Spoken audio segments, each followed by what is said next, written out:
হবে। আমার তৃতীয় প্রশ্ন হলো, শয়তান আগুনের তৈরি, আর আল্লাহ তাআলা ঘোষণা দিয়েছেন যে তাকে কিয়ামতের দিনে নরকে দগ্ধ করা হবে। তাহলে এতে শয়তানের এমন কি হবে?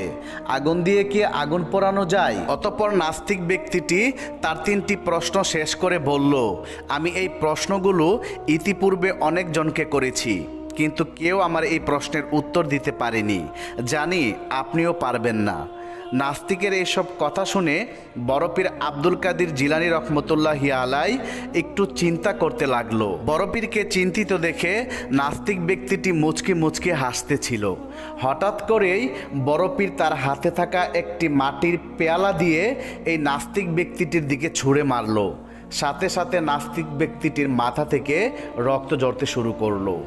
তখন নাস্তিক ব্যক্তিটি বড় পীরকে বলল, আপনি আমার উপর কেন এই জুলুম করেছেন? আমি আপনার কি ক্ষতি করেছি? আমি এই বিচার কাজীর নিকট দেব, আপনাকে কাঠগড়ায় দাঁড় করাবো। এই বলে নাস্তিক ব্যক্তিটি বড় পীরের আস্তানা থেকে বের হয়ে কাজীর দরবারে গিয়ে উপস্থিত হলো। নাস্তিক ব্যক্তিটি কাজীর কাছে সমস্ত ঘটনা বর্ণনা করলো। অতঃপর কাজী তার একটি সৈন্যকে পাঠালো বড় পীরকে তার দরবারে উপস্থিত করার জন্য। সৈন্য বড় পীর আব্দুল কাদের জিলানী রহমতুল্লাহি আলাইকে নিয়ে কাজীর দরবারে উপস্থিত হলেন। তারপর কাজী বড় পীরকে দেখে সালাম দিলেন।